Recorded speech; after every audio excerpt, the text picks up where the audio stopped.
Selamat pagi, kami dari kelompok Pascal dengan saya Peter Joshua Sidalahi dan teman saya Muhammad Rahman Fadila. ingin mempresentasikan hasil diskusi kami untuk evaluasi praktikum perancangan percobaan.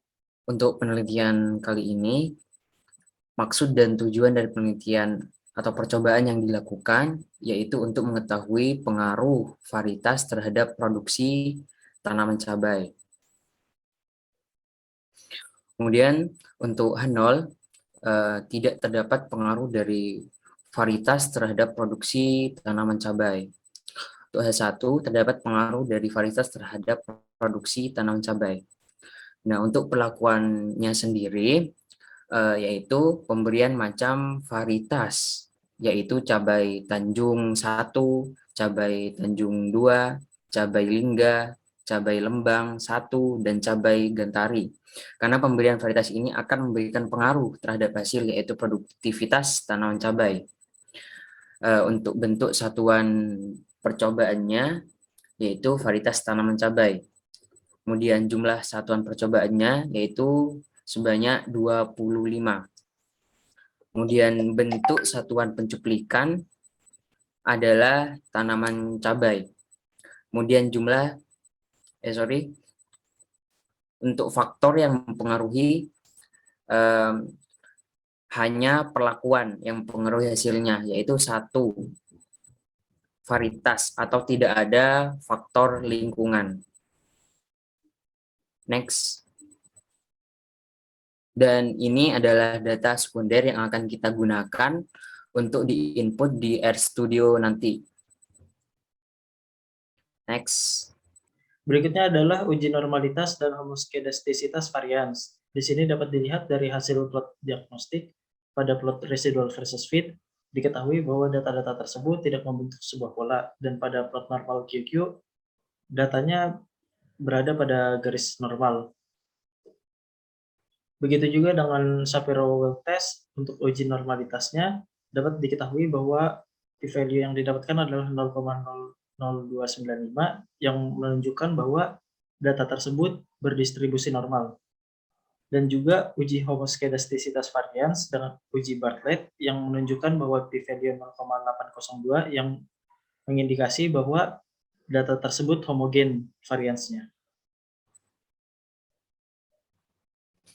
Nah, untuk model ANOVA CRD ini, berdasarkan hasil ANOVA diketahui p-value itu kurang dari alfa, sehingga H0 ditolak. Dengan demikian, terdapat pengaruh signifikan antara varietas terhadap produksi tanaman cabai. Next. Nah, setelah diperoleh hasil uji asumsi bahwa residu normal dan varians homogen serta hasil analisis varians signifikan, maka perlu dilakukan uji lanjut sesuai dengan jenis dan struktur perlakuan yang digunakan. Nah, untuk struktur perlakuan yaitu tidak terstruktur dan ANOVA-nya itu signifikan, sehingga skema uji lanjut yang digunakan yaitu adalah uji post-hoc. Nah, dapat diketahui dari hasil groups itu untuk perlakuan Gantari berbeda nyata dengan perlakuan untuk LB1, TJ2, Lingga, kemudian yang Tanjung. Kemudian untuk yang LB1 juga berbeda nyata dengan Gantari, TJ2, Lingga, dan Tanjung. Kemudian yang TJ2 atau Tanjung 2 itu berbeda nyata juga dengan Lingga, Tanjung, kemudian B1 dan Gantari.